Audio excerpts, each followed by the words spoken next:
YS Sharmila గారు తన YSRTP పార్టీని కాంగ్రెస్ పార్టీలో విలీనం చేసిండ్రు.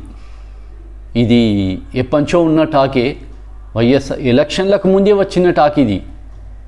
వైఎస్ఆర్టీపీ పార్టీని షర్మిల కాంగ్రెస్ పార్టీలో విలీనం చేయబోతోంది. రేపు ఎల్లుండి వారం తర్వాత అట్లా చాలా వార్తలు వచ్చినాయి. కాకపోతే ఏంటంటే అప్పుడు పెండింగ్ పడిపోయింది.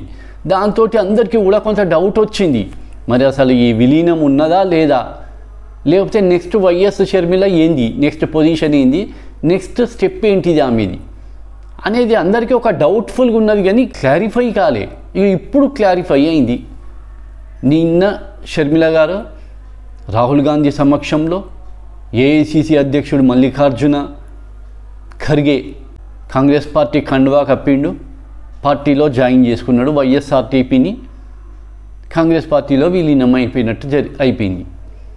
దాని తర్వాత సోనియా గాంధీ గారిని కూడా కలిసింది వైఎస్ షర్మిల. వైఎస్ ఆత్మ ఎక్కడ ఉన్నా కూడా ఇప్పుడు ఈ చర్యకు, ఈ విలీనానికి సంతోషపడుతుంది. రాహుల్ గాంధీని వైఎస్ రాజశేఖర్ రెడ్డి పిఎంగా చెయ్యాలని కలలు కన్నాడు. ఆ కలలు నెరవేర్చడానికని కాంగ్రెస్ పార్టీ ఏ పొజిషన్ ఇచ్చినా, ఏ స్థానంలో నన్ను పెట్టినా కూడా నేను దాని ప్రకారంగా నడుచుకుంటా అని కామెంట్ చేసింది.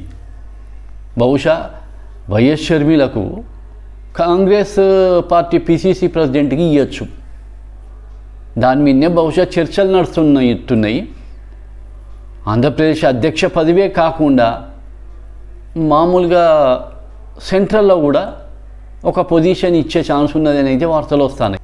ఈ వ్యవహారం అంతా ఏఐసిసి ప్రధాన కార్యాలయంలో జరిగింది. ఇంకా దీనికి వచ్చిన వాళ్ళు కాంగ్రెస్ ప్రధాన కార్యదర్శి కేసీ వేణుగోపాల్ వచ్చిండు, మన ఆంధ్రప్రదేశ్ రాష్ట్ర ఇన్ఛార్జ్ మాణిక్యం ఠాకూర్ వచ్చిండు, ఏఐసిసి ఎస్సీ విభాగం నేత కొప్పుల రాజు వచ్చిండు, పిసిసి అధ్యక్షుడు గిడుగు రుద్రరాజు ఆంధ్రప్రదేశ్కు. వీళ్ళందరూ అటెండ్ అయిన కార్యక్రమానికి. అయితే స్టేజ్ మీద కూర్చున్న వైఎస్ షర్మిల గారి హస్బెండ్ బ్రదర్ అనిల్కు కూడా కండువా కప్పపోయిందట. కండువా కప్పపోతే నేను పార్టీలో జాయిన్ అయితలేను, కాంగ్రెస్ పార్టీలో జాయిన్ కావడం లేదు అని ఆయన రిజెక్ట్ చేసిందట.